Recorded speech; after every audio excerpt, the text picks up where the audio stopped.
I'm unmute. I just unmute, but I can't hear them.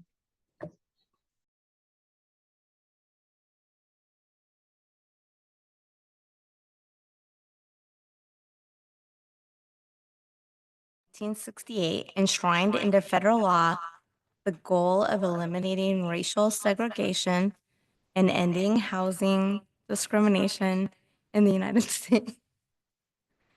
Can you hear that echo? Yes, go ahead. Okay. No, Kelly, we heard nothing.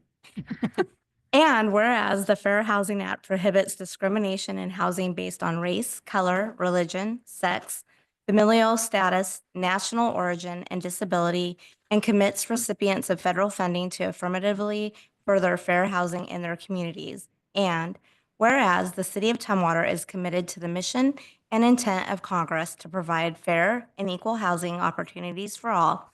And whereas our social fabric, the economy, health, and environment are strengthened in diverse, inclusive communities. And whereas more than 50 years after the passage of the Fair Housing Act, discrimination persists and many communities remain segregated. And whereas acts of housing discrimination and barriers to equal housing opportunity are repugnant to a common sense of decency and fairness. Now, therefore, Debbie Sullivan, Mayor of the City of Tumwater, do hereby proclaim the month of April 2025 Fair Housing Month. And she calls upon the people of Tumwater as an inclusive community committed to fair housing and to promoting appropriate activities by private and public entities to provide and advocate for equal housing opportunities for all residents and prospective residents of the City of Tumwater. Signed in the City of Tumwater, Washington, and recognized on this first day of April in the year 2025. Great, thank you. I think we have a speaker from the Realtors Association. Thank you, Mayor Sullivan and council members and citizens of Tumwater. And my name is Mark Hirabayashi. I'm the Thurston County Realtors Association president this year. And thank you very much for the proclamation. Actually, April is a Fair Housing Month nationwide. And I think one thing that we could think about right now is, as we know, our political environment is very different today or yesterday. We might be on the left, right, somewhere in the middle, or either way, our political ideology could be different. But one thing that all of us could understand is that housing is a very important factor for each one of us. And a lot of the issues that we face in this country or this city or this area have to do with housing, including economic issues, homeless issues, all related to housing. And one thing that I could say as a Realtors Association is, yes, we are proponent for fair housing.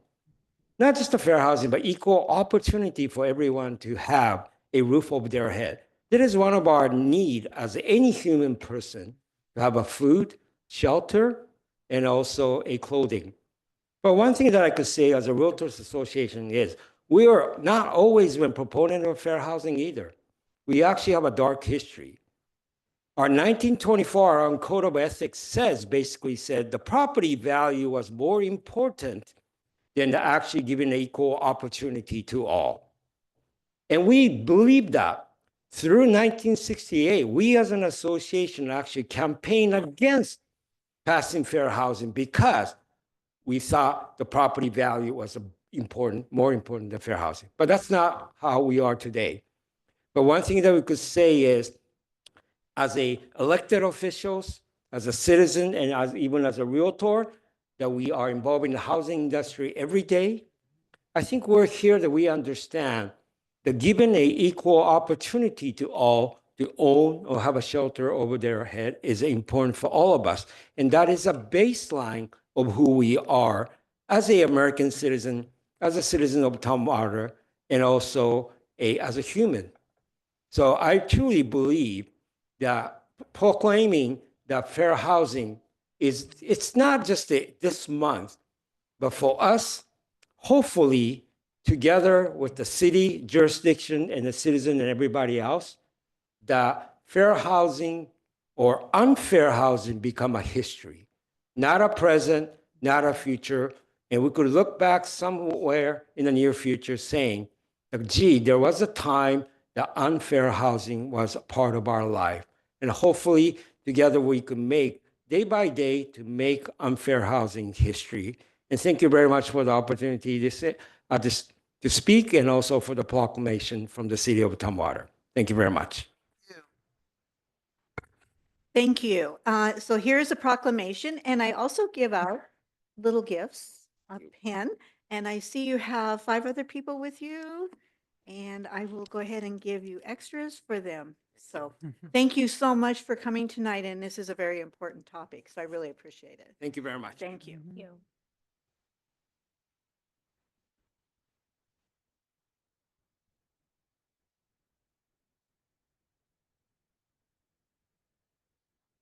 All right, our next proclamation has to do with Child Abuse Prevention Month, and Councilmember Dahlhoff will be reading that proclamation. Thank you, Mayor. Whereas the city of Tumwater recognizes our future rests in the hands of our most vulnerable and cherished assets, our children. And whereas all children deserve to live in a safe, stable, and nurturing environment which promote their healthy growth and development. And whereas child abuse, neglect, and other trauma are recognized as serious public health problems affecting both the current and future quality of life in our community. And whereas it is the responsibility of our community to ensure parents, caregivers, and other adults who influence the health and well-being of children have the support, knowledge, and concrete resources necessary to ensure all children thrive to their greatest potential. And whereas effective child abuse prevention strategies succeed because of partnerships among community agencies, schools, religious organizations, law enforcement agencies, healthcare providers, and the business communities. And whereas we, as City of Tumwater residents, continue our commitment to protecting all members of our community and call upon all residents to join together to increase public safety and prevent the further abuse and neglect of our children.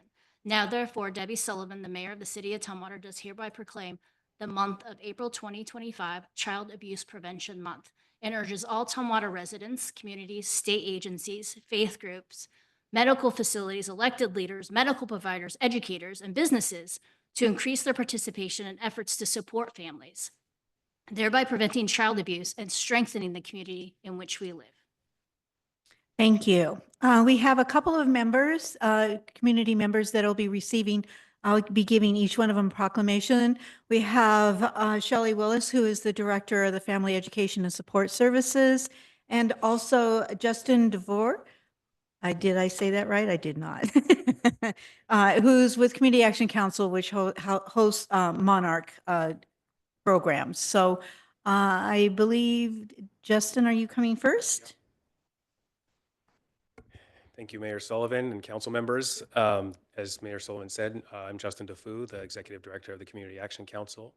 And just wanted to really thank you all for the proclamation and show our support, as Mayor Sullivan said, one of the agencies in this community that's doing the work to continue to prevent child abuse and support the families to make sure that we're continuing to eliminate this from our communities as much as possible. So thank you to the council members and our partners, Shelley, and want to make sure that we're showing up in this community to continue to provide these critical services for these families. So us at Monarch in the Community Action Council are committed to this work as we keep doing it. So thank you. Thank you. Thank you. So here's the proclamation, and I also have a gift for you, which is our city pin. So thank you very much. I appreciate it.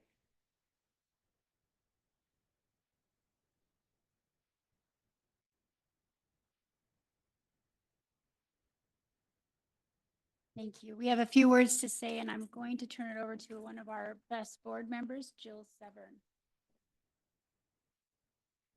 Thank you. I was glad to hear you opened by talking about housing tonight, because that's on my mind. I, as some of you may know, spent many years volunteering at a tent camp for homeless people, and then at Quixote Village, which we built so they wouldn't have to be a tent camp anymore. I got to know a lot of homeless people quite well, and I rarely met a homeless adult who had not been abused and neglected as a child. And so I was happy to join the FES board because I have had this long-standing desire to move upstream of homelessness. And preventing child abuse and neglect is, in fact, homelessness prevention. We know that housing, the availability of affordable housing is the key issue, but it is not the only issue involved in the unhoused population of our communities. I am thinking especially of one woman I know or knew. She died about a month ago, and it's not clear whether she was murdered or died of a natural accident. When I knew her, she told me at one point that when she was growing up, her mom was the town's heroin dealer. And she said, back in the day, one heroin dealer was enough for the whole community. Tragic, also very funny. She was mentally ill. She was also addicted for her entire life. She started doing drugs with her mom when she was 12.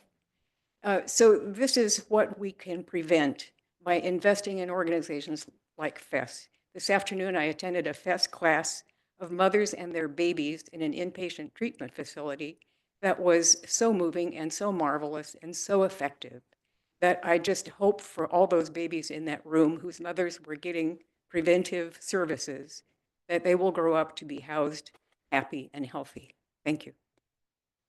Jill. So we also have a presentation. So I will go ahead and hand you the proclamation and each have a city pen. You bet. And then you go ahead and I believe you have a PowerPoint I presentation. do, and can't get it to move forward, as you know. So I will. There we go. All right. Good evening, council members, and thank you for the opportunity to speak tonight. As the Executive Director of Family Education and Support Services, I appreciate your recognition of child abuse prevention. And as you've recognized in your proclamation, preventing child abuse is not just a responsibility, it's a community commitment. The pinwheel is the national symbol for child abuse prevention. And there's my phone, sorry. We've brought some for you tonight, and we've shared them across our community in the hopes that raising awareness of steps we can all take to prevent child abuse. Unfortunately, in Thurston County, over 2,479 children referred to Child Protective Services in 23. That means that thousands of children in our own neighborhoods are facing trauma that no child should ever endure. Our child abuse rate, 39 victims per 1,000, is higher than the state's average of 35 per 1,000. These numbers are more than statistics. They represent real children, real families, and the real lives that are changed forever. We know that child abuse literally changes the architecture of a child's brain, impacting their ability to regulate emotions, form healthy relationships, and succeed in school and in life. But there is hope. Child abuse is 100% preventable, and prevention starts with all of us. At FES, we strive to provide strengthening family services before families reach crisis. We provide research-based parenting classes, support groups, and concrete resources. And we also support families faced with deeper challenges and promote resilience, recovery, and reunification, along with our partners at Monarch Community Action Council and across the community. On behalf of FES, I appreciate all you do to help keep families safe, supportive, and supported in our community and help them grow and thrive. Thank you. We'll give you your pinwheels to display now.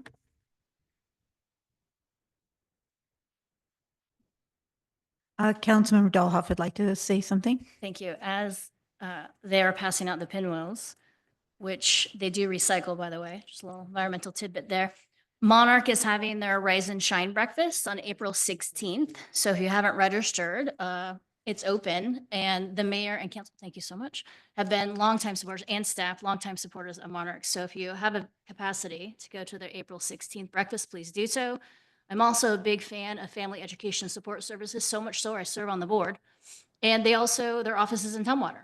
So something you may not know is that we do have a lot of service providers in Tumwater, and FES is one of the biggest ones. And also a shout out to Jill Severn. If you don't know her, you should. So Google her. And she also has a column in the Jolt. and she creates music with her words. So thank you, Jill, for coming tonight. Great, thank you. I really do appreciate all the hard work that everyone does in these nonprofits. There's definitely a lot of work to do, and the support is greatly appreciated. So with that, we will now move to public comment. Do we have anyone online signed up for public comment? Okay, we have no one online. Do we have anyone in the chambers? No one in the chambers signed up for public comment. I'll still ask if anyone wants to speak in public comment. I do not see anyone. So we are now going to move to our consent calendar. Do I hear a motion to approve the consent calendar? I'll I move. move that we- Oh, it's all Angela, three. go first. I will Go. go second. I move that we approve. I will second. Okay, it's been moved by Councilmember Jefferson, seconded by Councilmember Dahlhoff. All those in favor signify by saying aye. Aye. All right, we got the bug out of the online. All right, great. All those opposed, nay. All right, with that, the consent calendar is passed. We have approval of the minutes of the city council meeting of January 28th. Approval of the minutes for the city council work session of March 11th. Approval of the minutes for the city council meeting of March 18th. Payment vouchers. Resolution R 2025-007, the commute trip reduction plan update. Contract approval for a 12-year multifamily tax exemption for Yorkshire Apartments. A Schedule 74 design agreement with PSC for Old Highway 99 and 79th Avenue. Construction contract with Northwest Cascade Inc. for the Linwood Avenue sidewalk and to Second Avenue project. And that was a request for additional contract funds. Acceptance for work for the tenant improvements for City Hall office space at South Puget Sound Community College, where our water and sustainability staff resides, and acceptance of work for the Palermo security fencing replacement project. So now we will move to council considerations, and the first item on the agenda is a Community Development Department Annual Report, and Mike Matlock will go ahead and present. Thank you. Good evening. Thank you, Mayor, members of the council. I'm going to do a brief presentation for you tonight and about the state of the CD department in 2024. So part of the department the council is actually very familiar with. About a third of the department is the long-range planning department, which most of the things they do wind up in front of the planning commission, the council. So you're really familiar with them already. They put together all the plans and policies and regulations that the city has for land use, including annexations as well. They work kind of hand in glove with the other 2/3 of the department, which is the development review division of the department. And those are the planners and building officials and inspectors and plan reviewers that do a whole bunch of permit review for the city. So all the critical areas analysis, wetlands, riparian areas, floodplains, land divisions, building, plumbing, mechanical. That's everything from water heater all the way up to the largest commercial developments we see in Tumwater.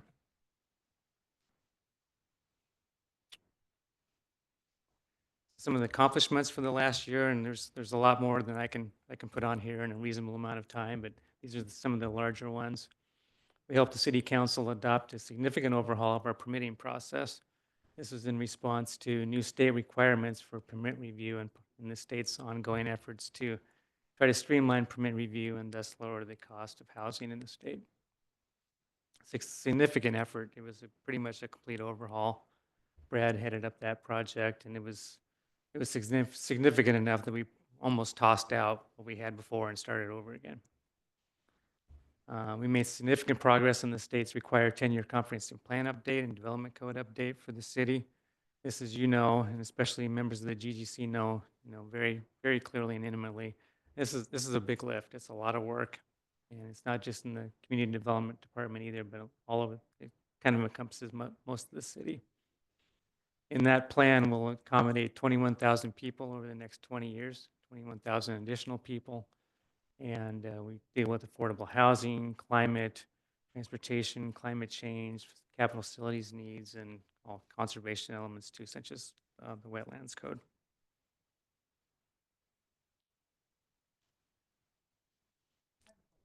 Uh-huh. Oh, hold on, Councilmember Jefferson, hold on. Okay, Councilmember So Jefferson. that 21,000 is just for our city? Yes. New residents for Mhm. our city. Yep. It's about 9,000 housing units total. We adopted updates to both the Thurston County Hazards Mitigation Plan and the floodplain regulations to protect the lives and property of the community. We led the way in concerns about the Wildland Urban Interface Code. This is a state building code provision that is a well-intended effort to reduce the possible effects of wildfires that can go through due to climate change in many facets. But it also had a lot of unintended consequences for trees. As you recall, we actually paused our work on the tree implementing regulations because it really threw such a wrench into that. So I'm kind of proud of this because actually Little Tumwater was one of the first jurisdictions to kind of raise their hand and say, this doesn't look right to us. And so we worked pretty closely with AWC and first actually alerted AWC to there being a problem there. We also secured a $2 million grant for the purchase of prairie land to support the Habitat Conservation Plan in Tumwater. Some of the numbers in the department, these are total permits issued by year. And this, as I mentioned, this is everything. This is everything from the smallest mechanical permit all the way to the largest residential and commercial permits we do. So it's not all big stuff. A lot of it's small, but it's a high volume. You'll see in 2004, we did 477 permits issued. 10 years later, we did 868. And then things really took off on us. In 2019, we did 1,598. And then in last year, we did 1,557. For all the intervening years between 19 and 24, we were ticking along right about 1,600 permits a year. So significant increase in workload in the permitting division. Last year, of those permits we issued, we did 87 single-family permits for an assessed valuation of just under $21 million. 8 commercial permits with a very similar commercial valuation of about $21.5 million. 540 multifamily units were in permit review last year. And we conducted a little over 8,000 building and planning inspections. For each building permit, say for a single-family house, they start out doing a foundation footing inspection, make sure it's located in the right place, and then it's constructed properly before they pour concrete, and it just keeps going as they do framing, drywall, and plumbing and mechanical. We received $700,000 in state and federal grants for brownfields environmental work for both the brewery and the washtop properties. And we received $620,000 in state grants for the 10-year comprehensive plan update. And I should have done a separate bullet here. I don't know what I was thinking, but we also processed a little over 100 building permits in a 2-week period when the new energy code came in. We see this happens when there's a new energy code. A lot of people want to erase that code because it adds expense and complexity to those permits. So when that happens, it really, really slams us for that period of time. We also got $410,000 in state grants for phase 4 of the Bush Prairie Habitat Conservation Plan. So some of the obstacles we had to kind of work through. This has been a challenging environment to hire planners. We actually, as of today, we've hired our last planner. We're fully staffed at this point. Her name is Sam Hunter, and she's an associate planner working in our permitting division. So she just started today. Our last hire before that was an associate planner in long-range planning, and that one didn't go quite as smoothly as we were lucky enough to have this one go. It's just a tough environment to hire people. It took us a year to hire that position. which left us understaffed to do the comprehensive plan update that we've been working on. And we went out 3 separate times. So a significant effort in the department and also human resources to do 3 separate recruitments for that one position. We got Dana Bowers out of the deal. Sometimes it's good to be patient. She's been a great planner for us. Just took a lot of effort. We were also able to work with Lisa to reset and restart work on the habitat protection plan. And we met with almost all the council members to kind of brief you on where we were with that. Last year, we weren't, to begin the year, we were not in a very good place with U.S. Fish and Wildlife Service in getting that plan completed. We had real concerns that we wouldn't be able to get that across the finish line in a way that we thought was going to be implementable. So we did a lot of work and worked with the U.S. Fish, and I think we're on a much more sustainable path with that now. So I think that's really good news because that's a really important effort. Last slide, the goals for the next biennium here is to start working on implementing a new permit processing system. That's part of the reason that we wanted to hire the position that just started today with Sam, is that is a lot of work. These software programs are not plug and play. There's a lot of customization that goes involved in that. And we knew we had to have sufficient staff on to both do that and process the permits that are coming across the counter. The interesting thing about our department is that the third, this long-range planning, we have control over that work program for the most part, more control. With permit review, you have no control over what's coming across the county. You just respond to what comes in. Continue to support the Regional Housing Council, complete the 10-year comprehensive plan update will happen in this biennium, prepare and adopt a food security plan, that's a council priority, prepare and adopt amendments to the tree and vegetation protection regulations, also a council priority, and to prepare a draft for the public bush prairie habitat conservation plan and start environmental review for that. Can't tell you when that's going to be done, and I'm certain it's not going to be done in the next 2 years, most likely, but I think we'll be within sight of being done in 2 years. So I'd like to answer questions you have. I'd like to say also that I'm just really proud of the work these 14 people do. It's not a big department. They do a lot of quantity and a lot of quality in what they do, and it's just a pleasure to be associated with them. And I'd happy to answer any questions you might have. Any questions? Councilmember Dahlhoff. Thank you, Mayor. Great work. And I feel like it's never ending. And like, as soon as you accomplish one thing, you're like, let me look at my never ending list. So I appreciate that flexibility and like the persistence that staff has with the lack of staff that you've had. So amazing. And with that, when you had that slide of obstacles and challenges and linking to the goals with development code update, will council see a list of like the potential updates, right? I talked to Administrator Parks. We have an update the first Friday of every month at 8 o'clock. So we talked about like 2 nonprofits that were having a little bit of a kerfluffle with like a playground and opening an Oxford House. One is a developer with like the fencing issue. Another one is a homeowner from like 2022 with sidewalk, right, improvements. And then another one, a local business on Capitol Boulevard with some challenges with like PSC and multiple inspections. Do you have a list of all those, knowing that we have the best intentions in writing this, and then when real life examples come in and we don't have that flexibility, is there a list somewhere that's going to be shared with council to say, hey, this is what we're seeing and this is what we recommend? Yes, there's kind of 2 answers to that question, 2 parts to that question as I hear it. Sometimes people are unhappy with this just because they're unhappy with this, Never. right? That's the joke, is that's how a planner knows they're on the right path when everyone's mad at them, right? Both sides of the issue, they're all mad at us. What we keep a list of, though, is those things as we're implementing the codes that we see are not working. Right. And we compile those and we do what we call a housekeeping amendment. And we take in mass to the Planning Commission, the council, as we see things that aren't working and we make adjustments to it. It's a never-ending process. Perfect. Thank you, Mike. Yep. All right. Any other questions? Councilmember Swarthout. Not so much a question, but just my appreciation to Mike for his work. I know we don't get to keep him for very much longer, but he is such an amazing person, and just have really been really enjoyed working with him. I've learned a lot from and continue to learn, and just have such admiration for all the work that your planning department does.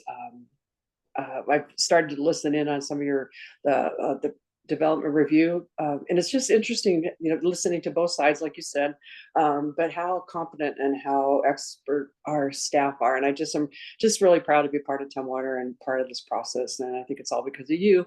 So thank you so much for your leadership as our community development director. Thank you. I really appreciate that. Great. Any other questions or comments? When he retires, can we do contract work with him? Just a thought, Mike, just a thought. Maybe. You all heard that. You all heard that. Yeah, that's a maybe. Yeah, and so Mike will be retiring after what, 35 years. 35 years. Yeah. And so, yeah, so that's a lot of years. Pretty good run for a guy who's going to stay here 4 years, right? Yeah, exactly. So we really appreciate it. And that's unfortunately, a lot of institutional knowledge for a lot of our long-term staff members. So it's really beneficial when that kind of information has been able to be shared with other staff members for a significant period of time. I really appreciate it. So Thank you. thank you. All right. So with that, now we're going to do our next council consideration, which is water resources and sustainability. And Dan Smith. Thank you, Mayor, council members. Pleasure to be here tonight. Mike, congratulations, 35 years. Impressive. You've certainly done a lot of work and survived a lot of other issues as well. So, Administrator Parks challenged me to provide this update to you all tonight in under 15 minutes. And I said, I'm going to give it my best shot, but 5 funds, 3 utilities, countless projects that we work on. And so I got 117 slides for you. If all goes well, we'll get you out of here about 10 o'clock tonight. So buckle up, we'll get started. We'll flash kind of a quick surprise announcements for you. APWA's Public Works Week's coming up in May next month. Some planning will get underway for that.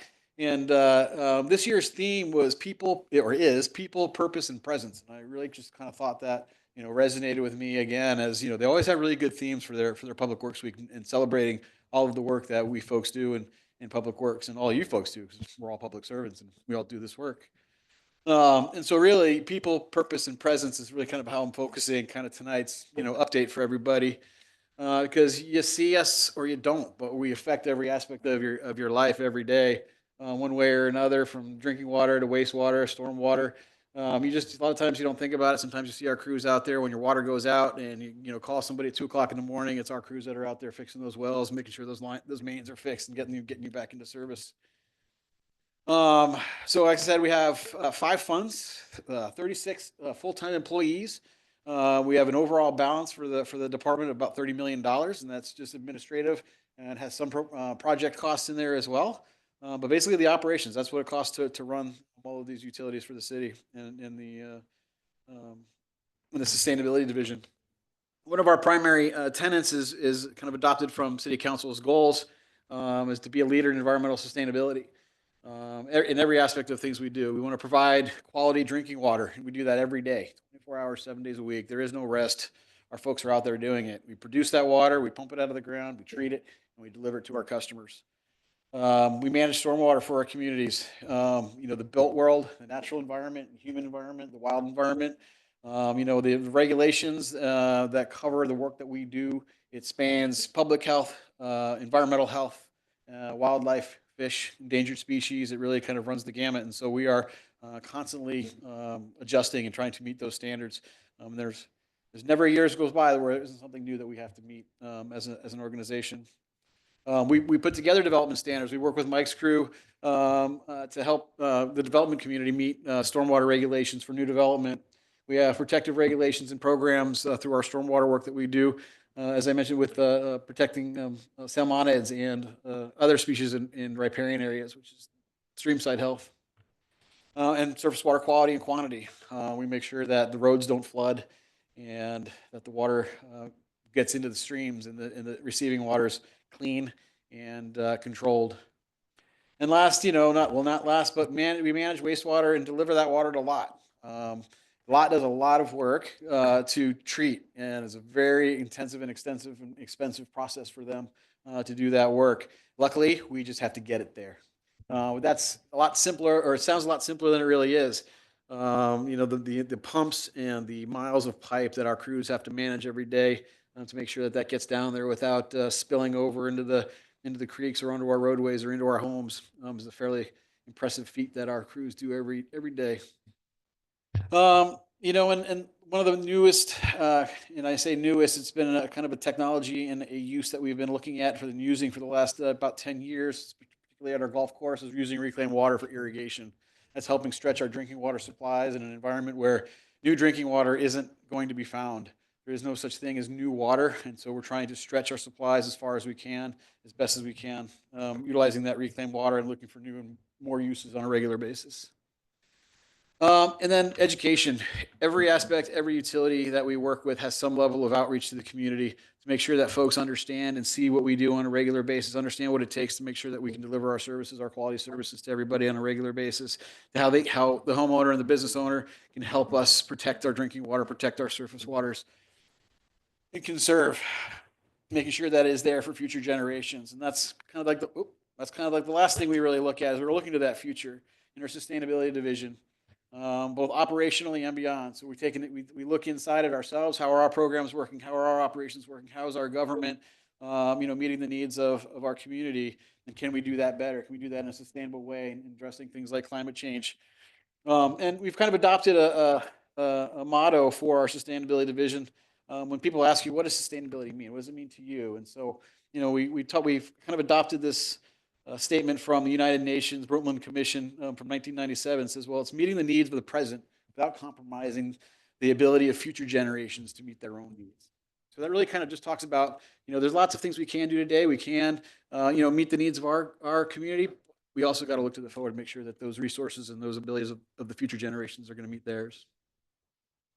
So digging in a little bit deeper, our drinking water utility, is a $6.5 million operational budget, which we have 15.53 FTEs. We produced over 1 billion gallons of water last year over the entire year. That was an average of 2.8 million gallons a day, or on our biggest day in July, it was 5.7 million gallons. On a water quality side, every day we're taking tens of samples. Every month we're taking hundreds of samples. By the end of the year, we've taken thousands of samples to monitor the water quality, both from a compliance standpoint, and that gets reported to the Department of Health and the EPA, but also internally. We take investigative samples to make sure that we're monitoring the groundwater from any potential future contaminants that might reach our groundwater. We want to make sure that we're trying to capture that before or identify that if it is going to reach our well fields. We have over 187 miles of pipe in the ground underneath the city that our crews maintain, monitor, and manage, both from an integrity standpoint, making sure it's not breaking, but also making sure that it's going to be able to flow flow all that 1,000 or 1 billion gallons of water to your homes and your residences, your businesses, all year long. We did that with only managing a 9.34% loss of that drinking water. And we're working on that every day. Our goal is under 5%. We've been able to meet that goal for a number of years. Recent years, we've had it with infrastructure. Some of the aging infrastructure challenges that we're facing, that number has been creeping up. But we've got that back down under 10%. And again, our goal is to meet 5% loss every year. A system has 187 miles of pipe. It's nearly impossible to manage a system with zero leakage, although that would be our ideal. And we experienced a 1.9% growth. That's pretty close to the average that we forecast for every year of 2%. So I think we're pretty good in our planning efforts as well. Some of our highlights from this past year, from a project side, we completed the installation of our AMI citywide, and I promise every single slide is going to have acronyms because we love acronyms in the Water Resources Department. AMI stands for Advanced Metering Infrastructure. And those are kind of smart meters, if you want to think about it. If you've ever gotten a bill from Puget Sound Energy and it tells you and compares how your water use is to your neighbors, that's what these meters will give us the capability of. Over the course of this biennium, we'll be looking at how do we best utilize those meters to communicate and help educate our customers about water conservation, about other things that are going on within the structure or within our infrastructure. And so that helps us. That sets that foundation for that. A couple years back, the City Council adopted a rate increase, or a component of which was to help improve our security, our physical security at all of our facilities. Well, we just completed this late last year, the Palermo upgrade, and actually all of our facilities have been upgraded with physical security standards and also virtual security standards. It's beyond just the walls or the walls and the fences that we can put in our physical infrastructure, but also we need to look in the digital world and how are we protecting our stuff in those ways as well. We secured additional water rights, which was huge for the city. As I mentioned, there is no new water unless you can buy it from a neighbor, which we were able to do here in this case, and really kind of put us, a few further years out as we're dealing with 2% growth every year, to be able to manage that next decade of growth. And definitely not least, because there was a million of other little tiny projects under the scene there, but our corrosion control optimization and lead service line study. You've heard of things like Flint, Michigan, where they've had lead and copper that were impacting their communities. So nationwide, utilities have been undertaking these studies, and we affirmed what we call the reduced monitoring capacity. We do good work at ensuring that our corrosion, so to speak, corrosion capacity of our drinking water is very low. And we also affirm that there are no lead service lines in our system, for the Department of Health. So those were both good outcomes. However, it did also help us identify we can do a little bit better. We're always looking at the ways we do things and what can we do better. Well, 15, we identified some improvements that we'll be getting underway over the next year or 2 years over this biennium. We also kicked off our brewery well field project to get the water rights that the city had secured from the former brewery many moons ago to get that water back into production for the residents in the community of Tumwater. We kicked off the Southeast Reservoir and 93rd Avenue Main extension, really kind of creating a large loop around the extents of our city to making sure that everybody in our community has access to drinking water. And those don't come at inexpensive price tags. You can see those two projects alone are $35 million. Yes.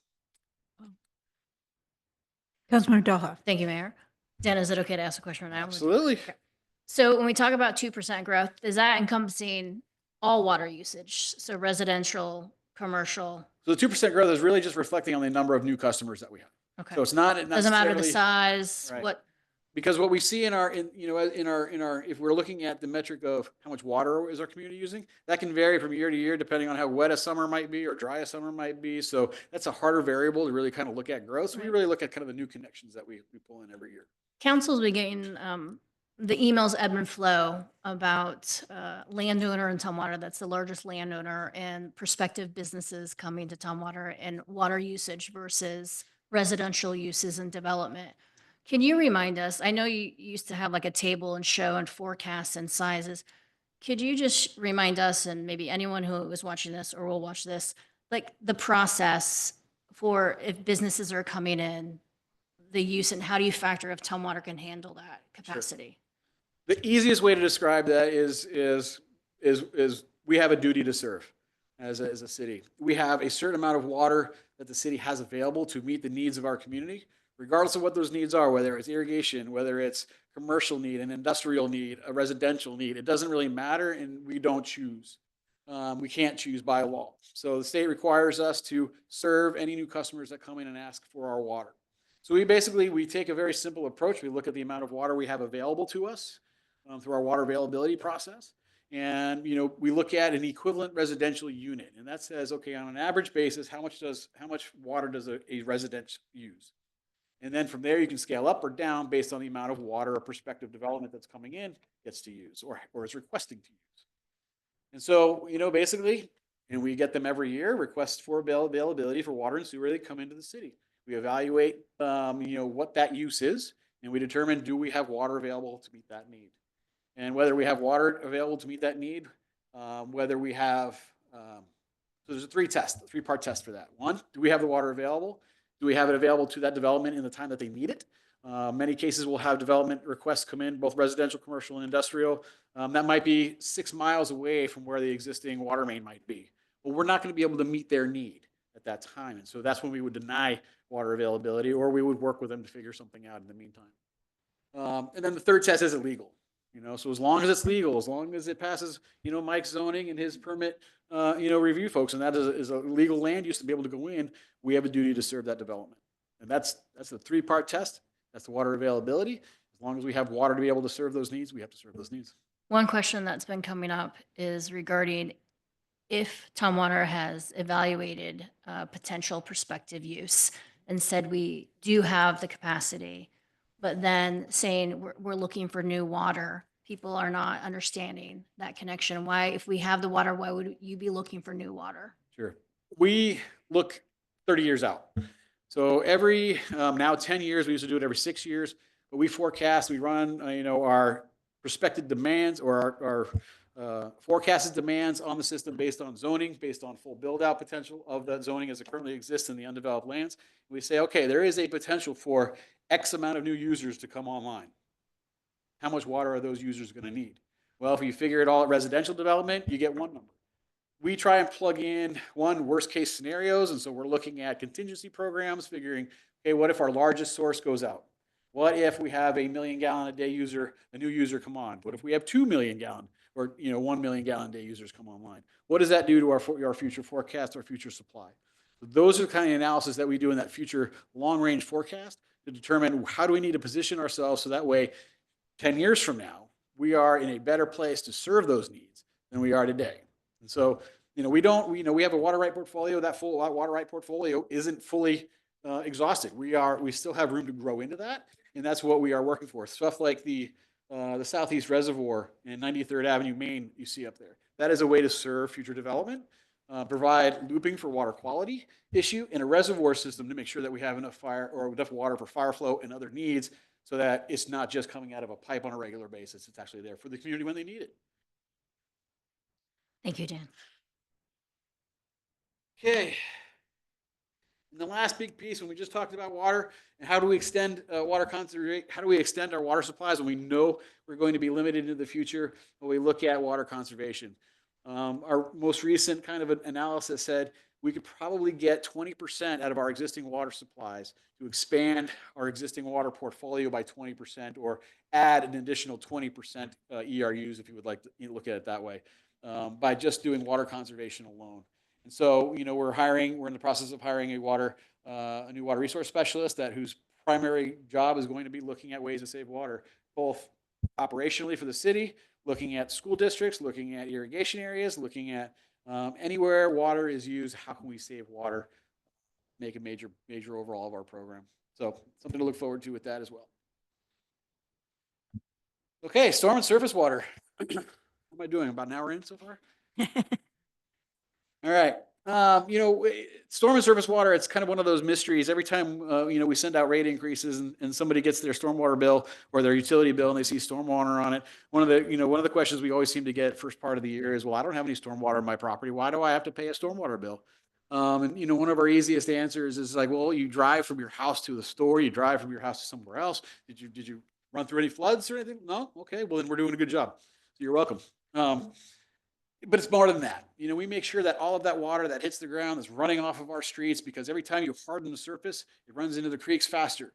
We learned over the years, the kind of the paradigm of stormwater management was get it away as fast as you can. And once we did that, we realized we were scouring our waterways, we were killing off salmon, and it was creating a detrimental environmental impact all the way downslope, through our communities.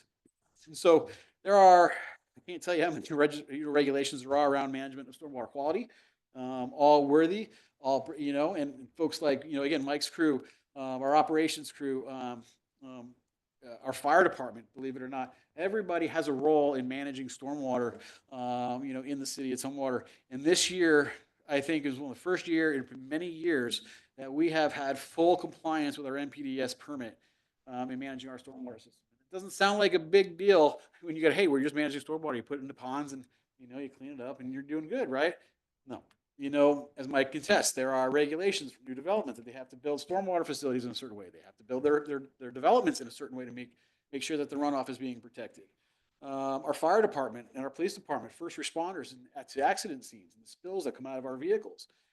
They call us, they coordinate with us to make sure that we're coming up behind them, clean those, to make sure that that stuff's not reaching our catch basins and then discharging out into our rivers and killing our fish, or, the rivers that we all swim in, and your kids are floating down the river, in the Deschutes River in the summertime. We want to make sure that those don't have oils and all the other contaminants that get in there.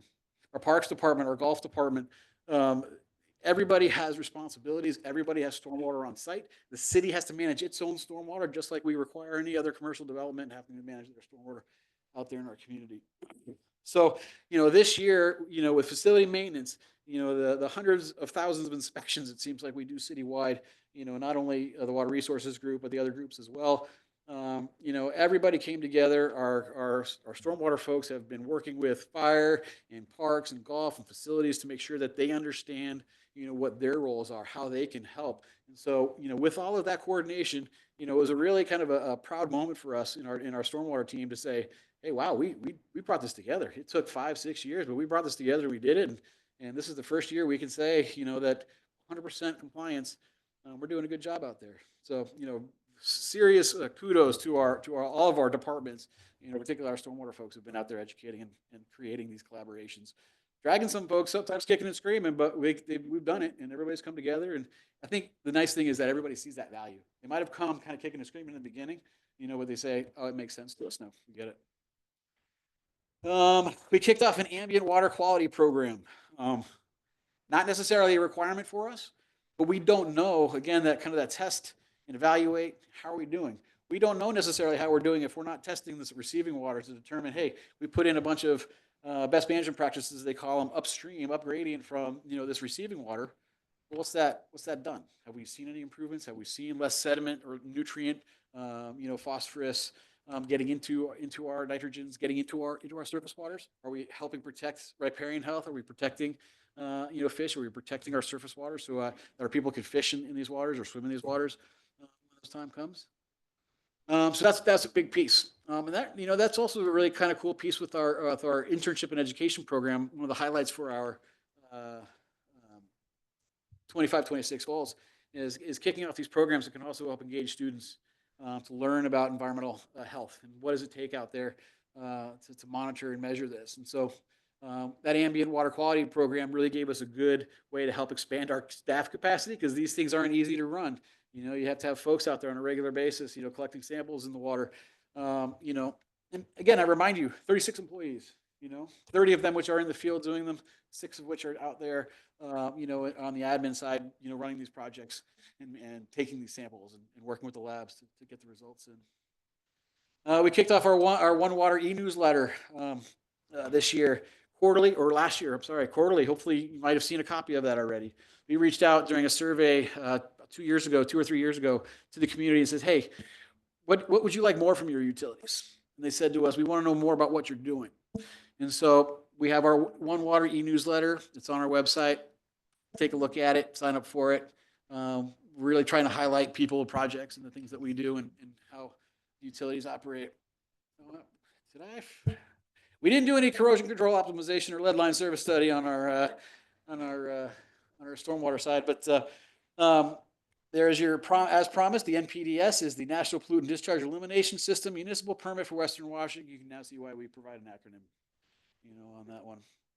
On the storm side, so I mentioned 36 employees. That's the entirety of the department for the storm and surface water to manage 93 miles of pipe, 81 facilities, over 4,000 inlets. And these inlets are the manholes. These are the catch basins that you drive by and step over every day. You might see the little stickers that we've put on most of them, when we can. But we try and maintain about 1,000 of them every year. We do over 200 plus inspections. I couldn't even we do a lot more than just the 166 construction sites you see there, or the 40 source control. And source control is we're actually looking at sites for how they manage hazardous materials, hazardous wastes, stuff that can get into our system. Those were all just in 1 year time done with the 12.2 FTEs that we have out there. You might ask, what's a quarter employee or a quarter FTE? You might see that through all these slides. But we have the 36 employees, and not all of them are dedicated to a singular utility. And so some of us work cross utilities, and that's why you see those fractions there. Some of the big projects coming up, 25-26, really, we've done a lot of good stuff with our built infrastructure, our pipes, our inlets, how are we managing and maintaining those? Now we're kind of reaching a little bit farther, deeper into the system, our ditch maintenance. A lot of ditches out there, especially in more rural areas where development hasn't, changed that infrastructure. And so we're making sure that our ditch maintenance program is going to get underway. We have a good condition rating process, and then we're out there systematically going through and improving that infrastructure just like we do with all of our other pipes. 2 projects for fish health and fish passage, Percival Creek culverts. We've been working on these projects for a number of years. It sounds like we've got a couple more years ahead of us, given some of the permitting requirements or the permitting challenges with State Department of Transportation. Not to fear, we're going to get them done, and they're with us on those. So Sap Road, Somerset Hill, and Percival Creek, 2 major fish passage issues that we're going to get done. We secured a number of grants for other big projects. Beehive Industrial, revising and revitalizing the entire stormwater system up through there will happen over the course of the next 2 years. Pioneer Park continues to erode, continues to add sediment into the system, continues to challenge fish health. We're going to get a project underway to help address some of that. Not going to solve it, but it's going to slow it down and protect fish health in that area. Enhanced maintenance plan. This is really something that the city is going to do kind of in line with our ambient water quality program. We're going to make sure that the street sweeping program that we have is actually doing what we needed to do, and then maybe take it up a notch, for the enhanced part. And this is really to keep, the sediments, the brake dusts, the metals, the heavy metals, the things that come off of our roadways that get into our streams every winter. This is to address those to, again, further protect environmental and public health. And we've already talked about the education and the internships. Bringing us to wastewater, again, one of the more simpler utilities, but still it's 125 miles of pipe, 27 lift stations. Said that twice because it's so much. We have a little over 7 employees that help us, manage this utility.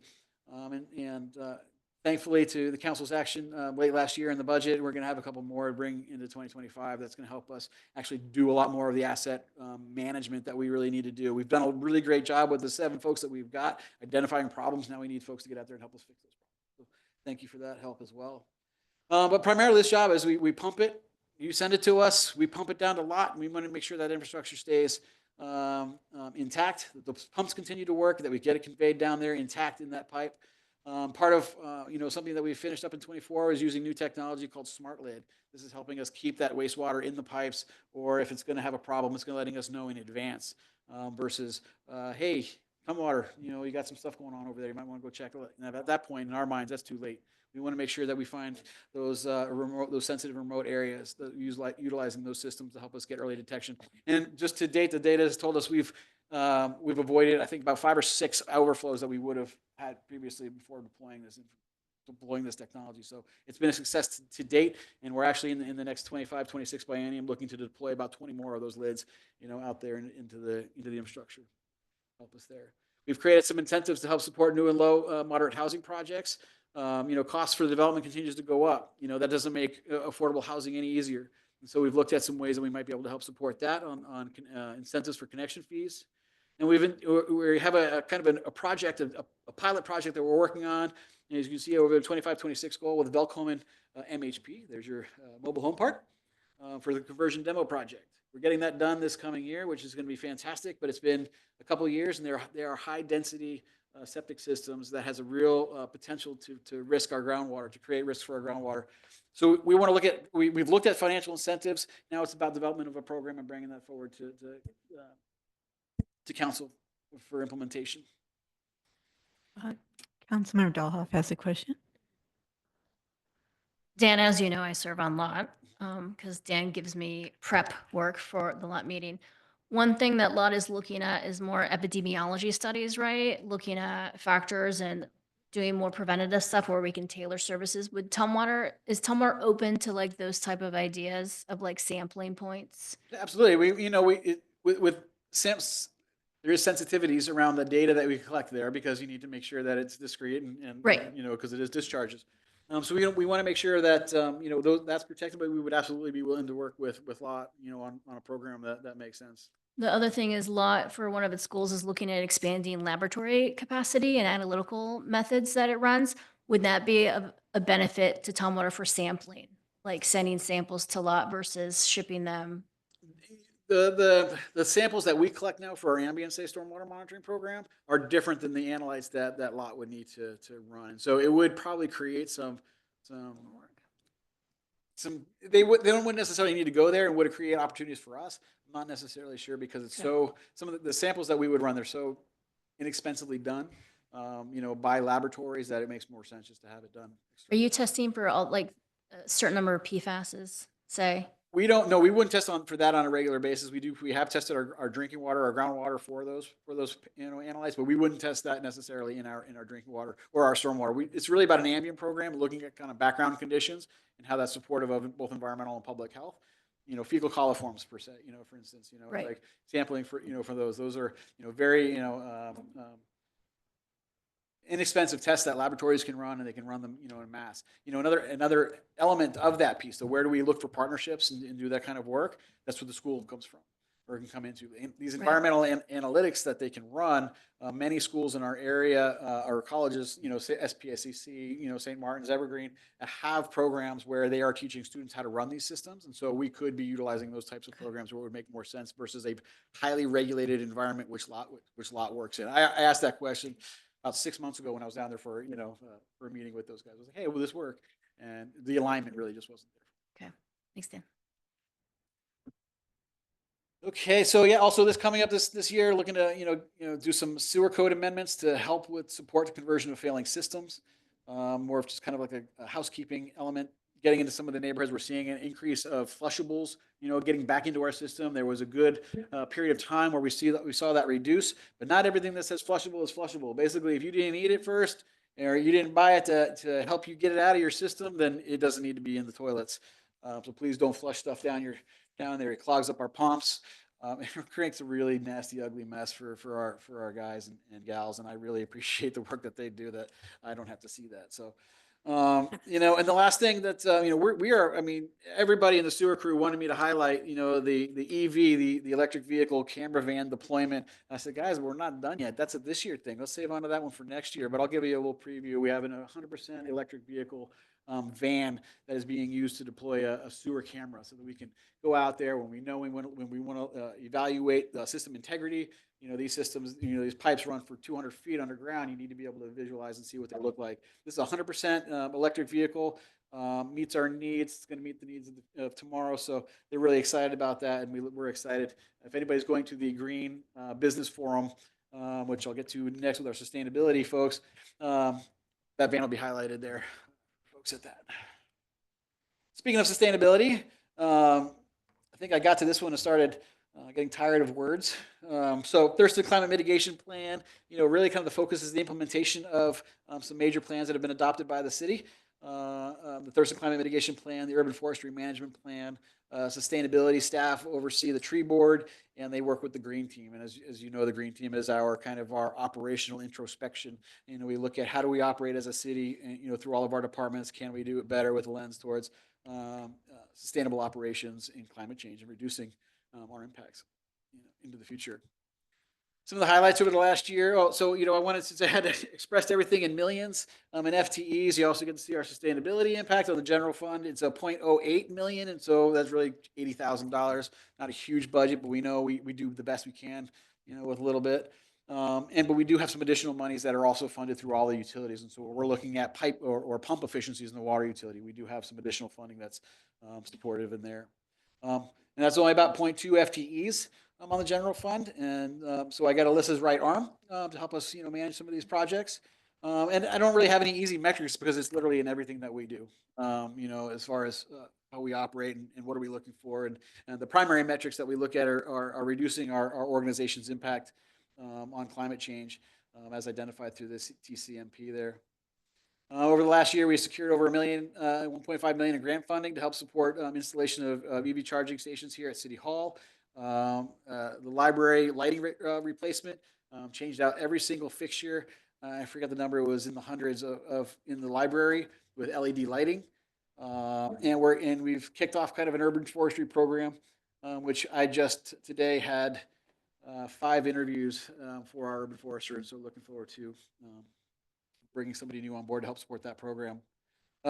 Mike didn't toot his own horn over there, but in terms of permit management, Community development helped us secure the Soul Smart Silver designation, which is basically a streamlined permitting process. So folks that are interested in getting solar facilities installed, they would work through our Soul Smart program now and reduce the amount of time and energy it takes to get those fixtures installed. And last and definitely not least, in 2023, the city of Tumwater won the 2023 Green Business Award for government. That's basically recognizing all the good work that we as a city has done. Councilmember Dolhoff has another question. Thank you. This is my jam, so this is why I'm asking questions. When we talk about it's in everything we do, I really dig that. And also, how do we share the story? Is there a way to compartmentalize certain like greenhouse gas reduction emissions, solid waste diversion, and toxics and products, right? One thing I'm thinking about is ecology, is chemicals of concern, right? Like now they're looking at phthalates, bisphenols, right? And receipt paper, food lining containers, and the PFAS and the bunker gear for firefighters. Is that a way to, so when you say it's everything you do, like Right. how does council share that story of what's ingrained in Tumwater's culture? Right. Well, I mean, one aspect is, every year we try to bring forward our Green Team report, an annual report, and that's our progress organizationally of how we're, helping meet, reductions in climate change, help our green business practices, which covers the gamut from transportation to or commute trip, reduction to solid waste reduction, and so it covers, a number of water conservation. I mean, it covers a number of a number of areas for us as a city organizationally. The other side of what we do there, and again, I don't necessarily have a great way to measure community awareness or acceptance of some of these things, but we do have, in anything, a lot of the Thurston Climate Mitigation Plan practices or projects or programs and tasks that the city is kind of obligated to or we're working towards is community education. How do we provide information out there to the community so that they understand, that there are different ways or there are things that may challenge, community health. What is that information that we're trying to get out there? I mean, the big one that comes to me is our Green Team annual report. Right. The one thing I would still love to see is you could calculate the green spend for goods and services, right? What products, even from carbon neutral furniture, right, to flooring, the recycled content, like that stuff can be measured and you can calculate that. And I'm Green spend? Yeah. So, and kind of along those lines, and thanks to Karen and her team over there, we recently updated the green purchasing policy that the city has, the environmental preferred purchasing policy. We did that. We first did that in 23, I want to say, and then in 2025, new regulations have taken effect. Thank you for incorporating the DES green purchasing website. Yep. There's a way where you can put into the contract for the reporting for the vendor to supply a table, and I might have a draft of that table because I did the table. But that's a way to measure and put the onus on who you're buying from to share and also to minimize greenwashing. So how we define sustainability, how we define green is not how other people do it. So that's a way to also verify and validate what we're purchasing from office supplies to janitorial to everything. There is a way to track that green spend. I think that would be a good story to showcase what Tumwater has always been doing. And another good use of interns to help us document and calculate that every year, on a regular basis. Thanks, Dan. Let's see. Coming up in the coming biennium, really, there are hundreds of tasks in the TCMP and UFMP that we are reviewing. We're trying to bring we'll bring forward work plans as we kind of define what those programs need to be. Continue to support the city's required compliance and clean building performance standard. Those are things like retrofitting City Hall or other facilities, making sure that they meet those standards, which we are on track to meet, and then continue to build upon Green Team successes and making sure organizationally, we're doing what we can do. I think I might come up to the last. Nope. Barnes Lake. This is a private taxing district for about 116 homes on kind of northeast area of town. This is a private taxing district. What they do, we do have 2 staff members that work with those property owners to monitor Barnes Lake. How are the projects that they are implementing? Are they improving the environmental health of Barnes Lake? And this was initiated by the citizens of Barnes Lake. It's paid for by the citizens of Barnes Lake, but it is a project or a program that we manage, within Water Resources. Last year was kind of a transition year. Unfortunately, our long-term chair, Gary Bedeutsch, passed away. He was awarded the National Lakes Management Society Volunteer Achievement award, lifetime basically award for Gary for his work on Barnes Lake. Doug Dorling, our vendor for the duration so far, the 15, 16 years that LMD has been in place. He was our contractor that we worked with. He passed away as well. And so it was a really hard year for the LMD last year. And it was a good opportunity to make some staff changes as well, bring on a new vendor, get some new ideas, as well. And so lots of transition happened last year. So mostly status quo. But out of that, coming into this year, we're going to be updating the IAVMP, which is the Integrated Aquatic Vegetation Management Plan. That will really set the kind of the treatment program for the community moving forward for the next years. We'll manage that plan. And one of the big projects we're working on is improving boat access for the treatment provider. There is no public access to the lake, for anybody, and there are no really boat access. It's a non-motorized lake, but we need to make sure that we have access so we can get out there and do the work that we need to do.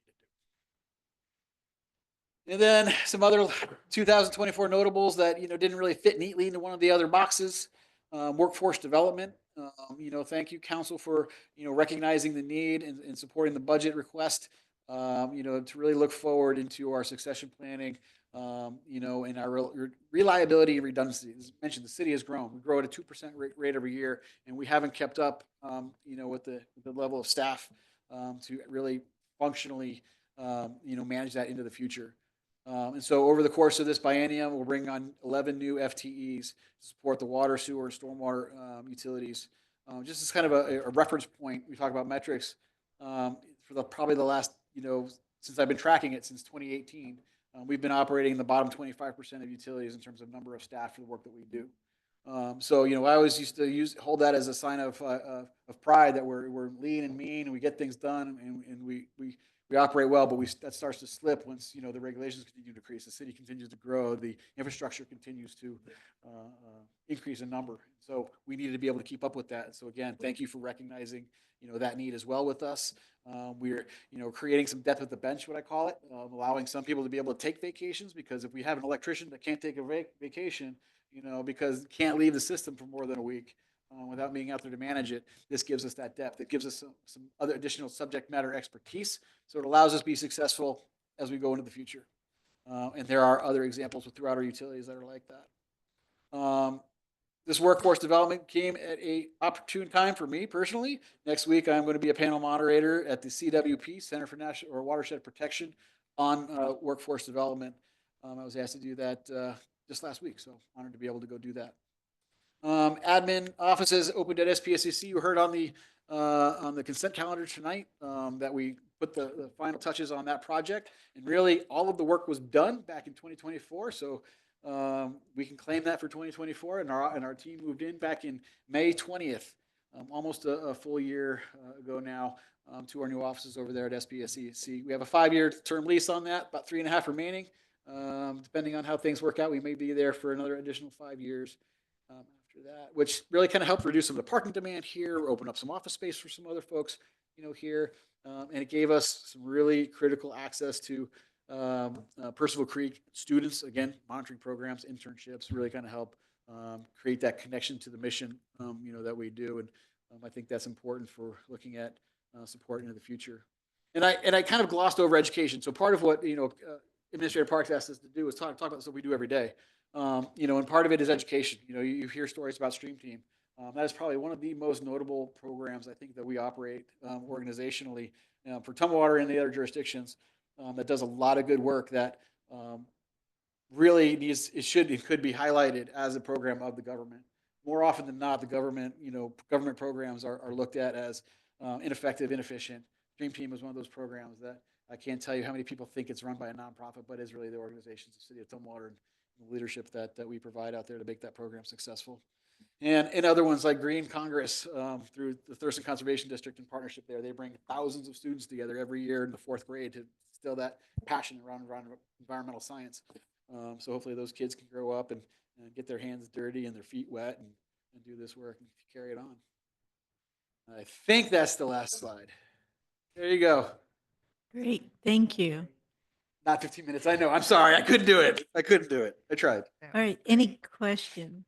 Councilmember Von Holst? I don't have a question, but I just want to share with you. I have a daughter who lives in Kansas, and her favorite thing to do when she comes to visit is get a glass of water from the tap. And it's like, you don't really think about how lucky you are to just go to the tap and pour out yourself a glass of water. But I'm always like so tickled by that, that's her favorite thing. The minute she gets in the house, she fills up her glass with a glass of tap water. So thank you for all your work.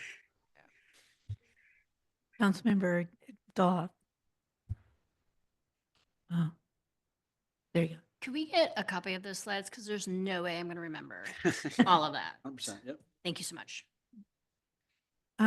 Councilmember Kathy. Thank you, Mayor. Thanks, Dan. That's a lot of stuff. It made me thirsty. Me too. But one of the things, both this is just a question to you or a request to you and to the mayor and to the city administrator. I would like to have at a work session, one coming up sooner rather than later, on the whole thing and the question about industrial use of our water. Our community is still not happy with the Swire lease and how those decisions are made. And they hear, like tonight, you say we have enough water for us to have 2% of our residents taken care of with the water we have and we anticipate.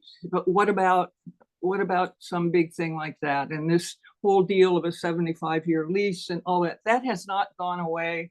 And that is an important thing. And I'd like to hear just about that, the industrial business of water and how we make those decisions. And especially since we're coming up on, the port working on their plan and let me say gently, the clashes we've had over that and how we work all of that out. So I think, Dan, it'd be really beneficial in all of the other things that you've done here that are more than praiseworthy. If we could take care of that industrial niche, and especially with that particular lease in mind, I think it would be helpful to our community and to us as council members to answer questions. Thank you, Councilmember Kathy. I think, one of the things, and I can certainly work with Administrator Parks on kind of putting a program together for you. One of the things to keep in mind is our focus, really, will need to be on the availability and planning aspects. What does the city do to make sure or to evaluate the amount of water that will be available in the future? And what are the projects that we can undertake to either increase the availability of that supply, through water conservation, through looking at other alternatives, just for argument's sake, desalinization, or like how do we get water, into our community? And again, how it's used is really is not a decision. It's not a decision for the utility. It's that three-part test. Is it legal? Do we have it? Do we have it in time that the user needs it? And the user, for good or bad, the utility has no perspective on unless, it's a non-legal use. That would be the only way we'd restrict, access to water, that we can't give you water because that's illegal in the city. Or unless it's environmentally toxic. But we wouldn't provide water that's environmentally toxic. Anyway, I just think it would help for, I don't know about I think my colleagues have some questions too. And if we have an opportunity to do this, we can absolutely listen more closely and know the ins and outs of it. I mean, because our water is like others have said, it's kind of the pride of our community. It's wonderful. So anyway, and you're doing a great job. I just think this would add to people's knowledge of all of how things go on, how you do your good work. Councilmember Jefferson. I agree with what Councilmember Kathy is saying. So my question is, City Administrator and Karen, I understand that we can't discriminate against a business, but as council, can we limit the size of said business Can we have maybe a 5-year lease and we can look and see, okay, how is the water doing and extend it for another 5 years? Can we do that? I would like that in the discussion. The city has land use authority. So to the extent that the city council wanted to look at zoning and development regulations, yes, that's within the authority of the city and the city council. With respect to the lease, that's the port. That's not the city. So we don't have any authority with respect to that. I'd like to look at that, City Administrator.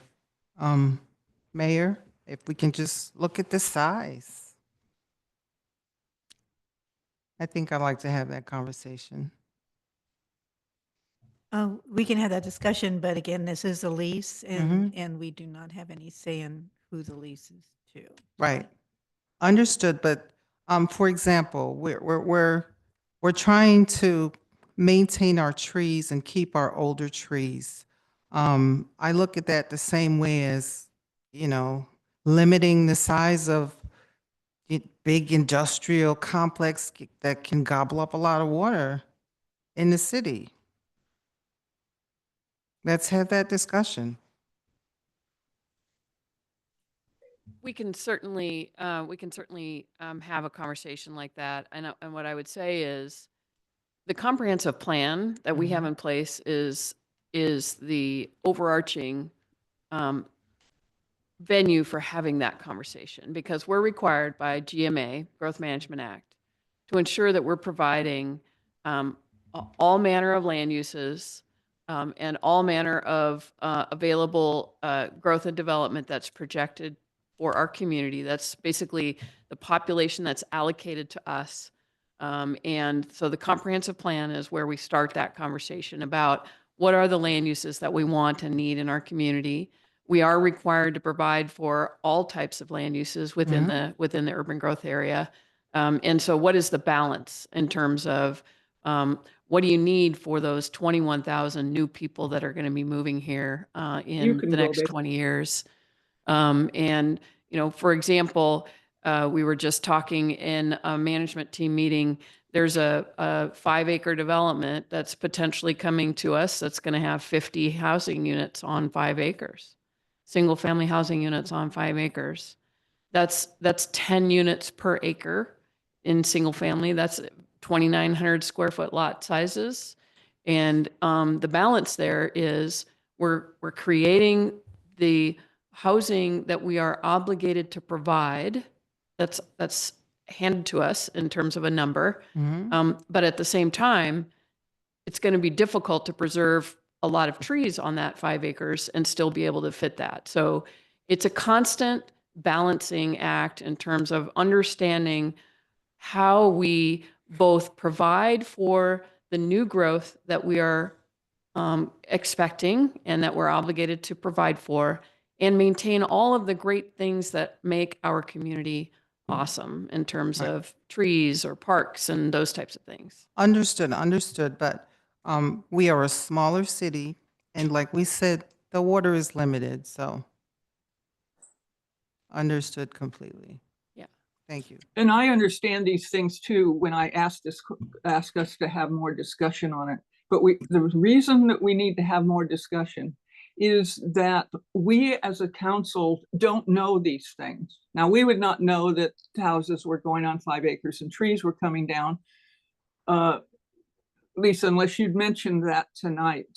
I'm looking for some different way for us to understand the use of not only our natural resources, but just of what we do allow. Maybe some of our codes are outdated and we need to make adjustments due to climate change or due to needing to have more housing or something. I don't feel like we get that understanding or conversation or whatever at a council level. And I know the response that's come back time after time again when I ask this, not just this year, not just last year, but 10 years ago. Council doesn't have anything to do with land use. Well, Now, so- I don't know exactly what that means. It means that we don't make the decisions about it, that that's done by Mike and his group, and then Dan does what, I mean, I understand how we get to where we get to, but things just happen, you know? I mean, then someone drives by and sees that all these trees have been cut down, where we're gonna put down these houses. And then then that question starts. You see what I'm saying? In our development that we're moving toward, I'm hoping that council gets to ride along more closely, I guess, is what I'm saying. Because people So- are paying more attention. Yeah, so I appreciate that, Councilmember Kathy, and I actually would say I don't know the reference that you're making to council not having any control over land use.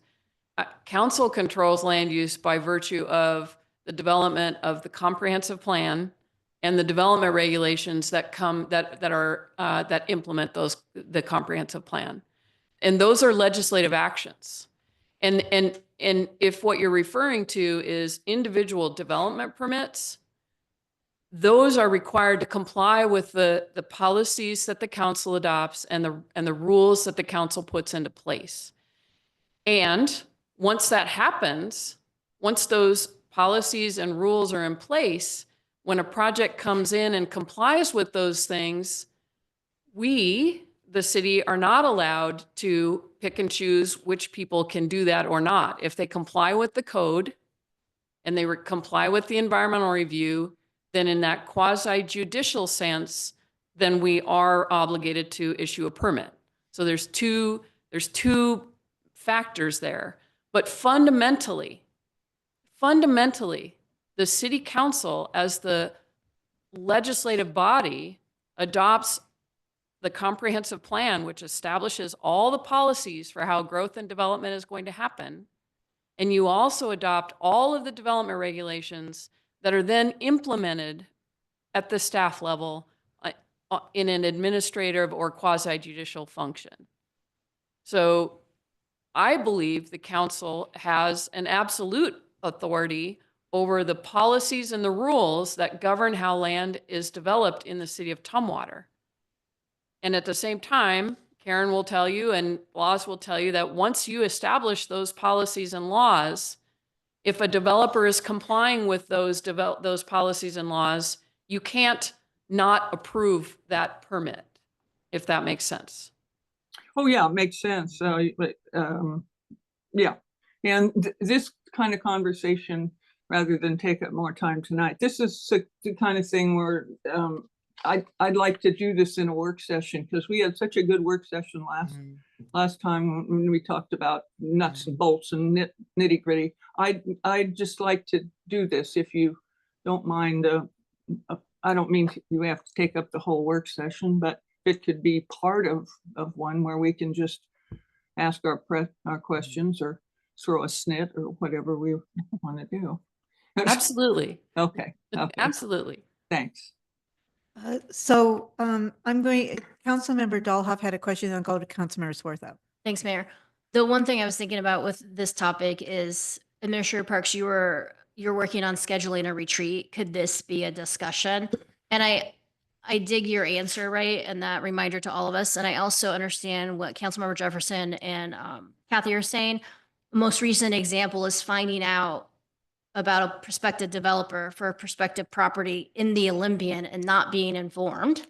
And then reading that staff said, oh, council wouldn't want that without it being presented to council. So that's an example. I understand what happened in that meeting, but also to feel like I don't want to find out in an article. So in the past, with the Inside the City employee newsletter, there used to be a section back in the day of like, hey, heads up, hey, heads up, hey, heads up.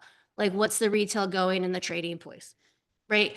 Things like that of like letting us know, because I really dislike finding out from the news media instead of from my city.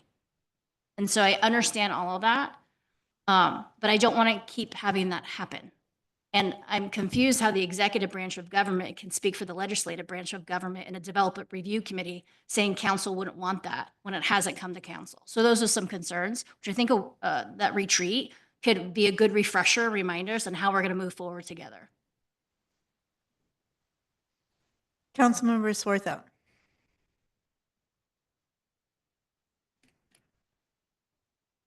Takes so long to unmute, sorry. Thank you, Mayor. I appreciate what you're saying, Councilmember Dahlhoff, but sounds like we're interested in, it sounds like the comp plan, if there's something that we need to be addressing at this point, that it's something that we should be taking action now, as far as the comp plan goes. So I am concerned, along with Councilmember Kathy. Our goal is we need housing in this community, and we're like with having to spend the money down off of 93rd as far as putting in another water main and finding other water sources for housing. I have concerns over and as far as making a choice between housing or for a for-profit company. And so what can we do as a council then, as far as, is this something we need to change in our comp plan? Is it something that we need to change in our ordinances? Is it something that we can have this conversation about before a retreat? Because it sounds like it needs to be done, something might be addressed in our comp plan. I see people taking notes. So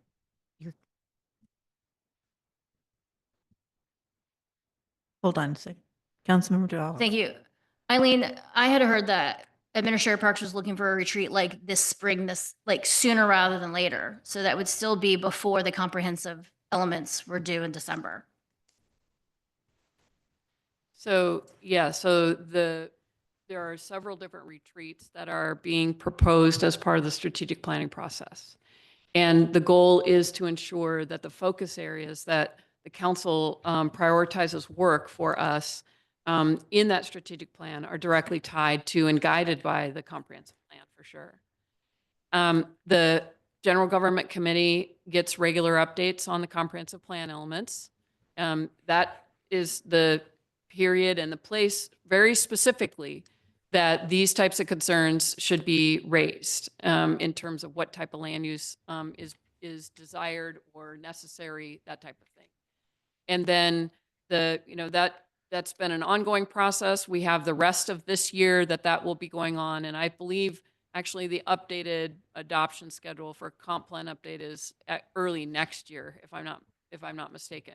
So there is still time, definitely, to address any of the concerns that the council may have about what our projected land use and vision is for our community. We can certainly have a specific work session to talk about how it all functions together and some of the balancing that has to go into that. That's essentially very much what the strategic planning process will be about, in large part, is because we need to also understand kind of how we prioritize our work and to get it done as well. So absolutely, we can have a work session if you'd like on how land use decisions are made, how the pros and cons, the things that have to be considered. We have to provide for people to live in our community. We also have to provide some sort of revenue, economic benefit and generators so that we can afford to continue to provide the services that our residents need and that they can have a great place to live. So that also factors into all of the balancing. It's my favorite word when I talk about local government is balance. So I will stop saying that word now. And Dan can probably sit down here shortly. Dan, I want to thank you for your report that you warned us it was going to take a little time. It took a lot of time to put together. And now I didn't mean with my question to you to create an entire work session that you had to state. So I appreciate your patience and your input into everything. So thanks. Great. Thank you, Dan. I think we have probably asked all the questions. So Next item on the agenda is committee reports and Public Health and Safety, Councilmember Agabi. Whew, I don't have any report to give. Our Public Health and Safety Committee meeting is scheduled for in the future, and I only see one item, and that I believe is, oh shoot. Well, anyhow, I only saw one item, and that's in the future. That's my report. Great. General Government Committee is Councilmember Althauser. He's absent this evening, so I think we can go ahead and get another report at the next council. Yes, all comprehensive plan stuff. So Public Works Committee, Councilmember Swarthout. Thank you, Mayor. Some of the items on our consent calendar were addressed at our earlier March meeting for Public Works. We do have a Public Works meeting scheduled this Thursday, April 3rd at 8 a.m. And on our agenda, we have a grant agreement with the Department of Ecology for the Nutrient Reduction Enhanced Maintenance Plan. We have a service provider agreement with Herrera for the Nutrient Reduction Enhanced Maintenance Plan. The Anson Sewer Project Authority to solicit bids. Resolution R 2025-008 and development agreement with Tumwater 70th Avenue LLC for conversation of on-site septic to public sewer service water. Great, thank you. Budget and Finance Committee met on Friday, March 28th, and one of the things that we've been doing there was doing a year-to-date budget update, and so we reviewed that. I believe that'll be coming to the council on a quarterly basis, but the Budget and Finance Committee is reviewing that on a monthly basis, so you'll be seeing more of that soon, and also doing the 10-year financial plan update. Our next Budget and Finance Committee meeting will be April 25th.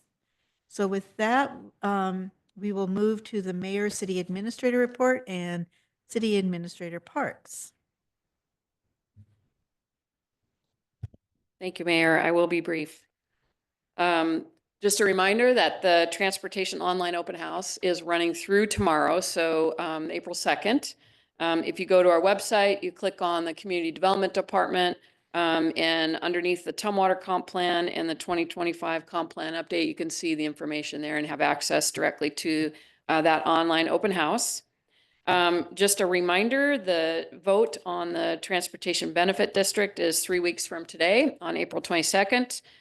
Informational postcards are going out if they have not already arrived, so people can get information about that ballot proposition.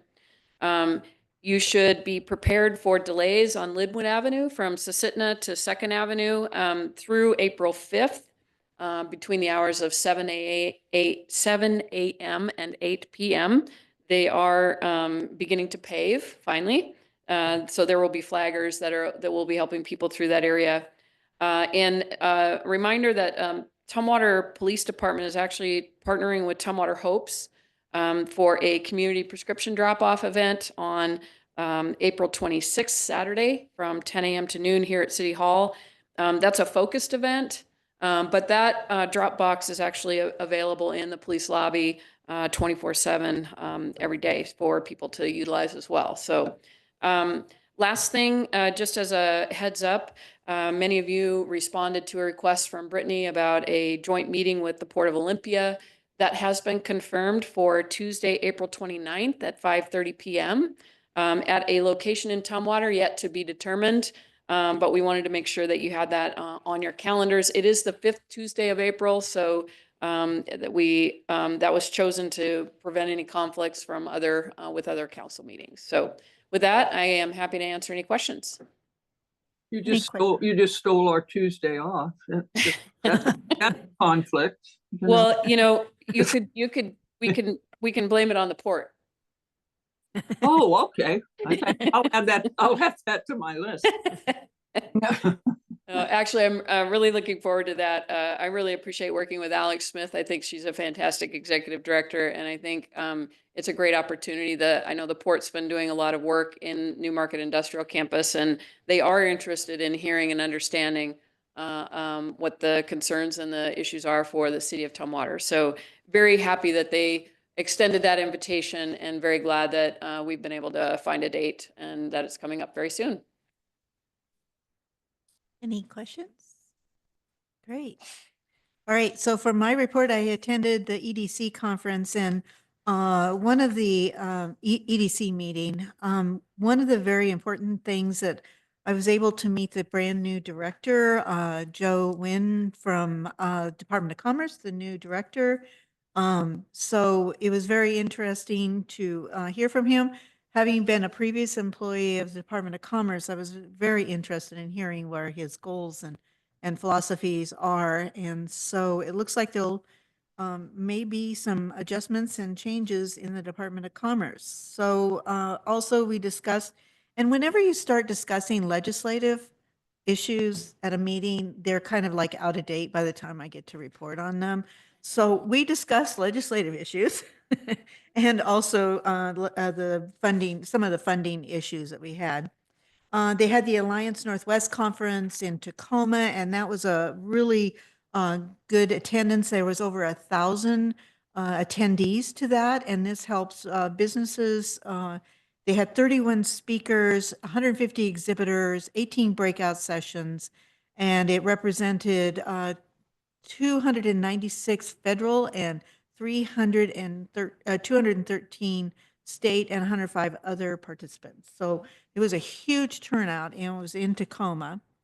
They're doing the EDC investor event on April 10th, and the Center for Business and Innovation report. So they doing the upscale program, which was not in, the upscale program was not included in the state budget.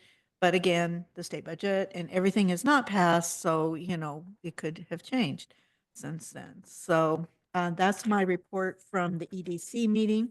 One of the things I want to make mention of, because it'll probably happen before our next meeting, and put it on your calendar, on April 19th, Saturday, April 19th, it is going to be a really super busy day. It's Arbor Day. And at 10 o'clock at Historical Park, there will be Earth Day, a volunteer and work party. They'll be planting, they'll be giving away, they usually give away trees and shrubs and different things. So that starts at 10.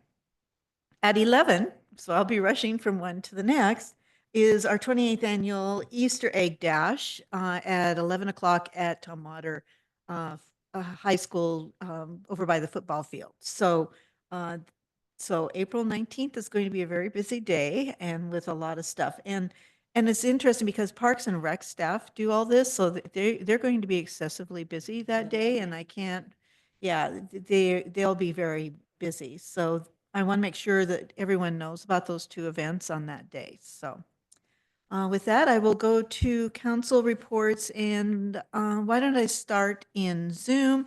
Council Member Kathy. My meetings are just beginning this week, so I have no report yet. Great, thank you. Councilmember Gabi. Thank you, Mayor. My meeting starts next 2 weeks. So about the public health and safety meeting, that has been canceled. So that will have been my meeting starting next week. So I don't have any meeting next week. Great. So that's my report. Thank you. Councilor Swarthout. Oh, thank you, Mayor. I have nothing to report at this time. I do have the Thurston Regional Planning Council meeting on Friday at 8:30. Yeah, when you have it the first day of the month, it's kind of thin on the reports, isn't it? All right, Councilmember Dahlhoff. Oh, hold on. Councilmember Dahlhoff. Thank you, Mayor. TCOM tomorrow is canceled. Thurston County opioid abatement is scheduled for April 7th with Administrator Parks and I attending that. And so great teamwork and representing Tumwater there. Lot is April 8th, and that is it. Great. Councilmember Jefferson. Yes, thank you, Mayor, and thank you, non-reporting personnel. On the 27th of March, we had the Emergency Medical Services meeting where we discussed EMT training, the Advanced Life Support Academy, and a partnership with Madigan Hospital. The classes are going well with 28 students remaining in the EMT program. Now, Madigan Army Community Hospital, JBLM, has become a partner in point-of-care ultrasound components with emergency medicine fellows gaining EMS experience. Last year, when I went to Madigan Army Hospital to give a speech for Black History Month, I met with the command sergeant major there, the top enlisted, at the hospital, and asked him, how can we better partner together? This way, I know you have Army medics, you're an Army medic yourself, so how can we get them prepared for civilian life? So it looks like behind the scenes, things are starting to move. So we're going to have a closer relationship working with those Army medics and getting them trained up for the future. Again, they're good with first aid, hands-on, but they're not good and knowledgeable with working in the community with some of our seniors. So I'm definitely excited to see that partnership happen. We also spoke about improving opioid overdose response with Narcan, Suboxone, and public health messaging. What's going on with that is, when are we going to give these patients these responses? So there's an initiative which aims to provide a patient to recover for opioid uses, public health messaging, which emphasizes calling 911 before administering Narcan, and EMS resources are critical for improving patient outcomes in emergencies. So what are these protocols for unconscious patients? Talking about oxygenation, but how can we help these patients this way they can survive? Spoke about that. I'm going to give you some information on who are these overdoses. We responded to 505 overdoses, mostly in urban areas. 75% of opioid overdose patients are males and 25% are females. So I'm going to transition to our T-HOPEs because we have partnered with FEST in providing guiding good choices at the Boys and Girls Club. This is a part of our strategic plan. We want to reach out to these nonprofits, find out where these kids are, and that's starting to happen. So this guiding good choices with Boys and Girls Club is between April 7th and May 5th from 5:30 to 7 p.m. I'm going to get the flyer out to you, Jason. We also, we're going to have the QPR. I spoke about that several weeks ago. Question, persuade, and referral training. And this is about suicide prevention. So how do you ask a loved one or someone, maybe a coworker, that might be thinking about suicide? So there's ways that you do, there's way that you do that.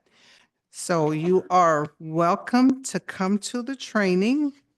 And it is, give me a second, Mayor. I had it written down somewhere, but I'm going to come back to that.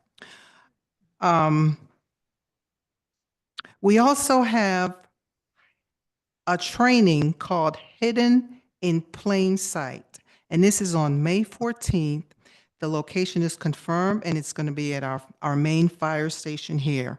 Now, what this Hidden in Plain Sight is, it's a drug awareness program for parents to educate them on where drugs can be hidden. So it's a mock-up where they're going to bring a trailer, they're going to park it there, and the parent can go in and they're going to be shown, okay, you know, this is what the drugs look like. It might be hidden here or it might be hidden there. Drugs are being delivered to a lot of these teens and youth via the internet and TikTok. So we're going to have a follow-up briefing in the fire station. So it's going to be 2 locations. They're going to see the mock-up and then they're going to come into our fire station. This way we can have that longer discussion on drug prevention. And Jason, as soon as I get that flyer, if you can help me distribute it, you know, put it on our fire and our police website, because we want maximum eyes on it so we can get all these parents coming through to the program, okay? Thank you. That's all I have, Mayor. Great, thank you. Councilmember Von Holtz. Tomorrow evening, I'll attend Intercity Transit, and I'm hoping to have some time Wednesday during my lunch hour so I can stuff Easter eggs. So, and that's all I have. Great. With that, we have no more business. We are adjourned. Thank you.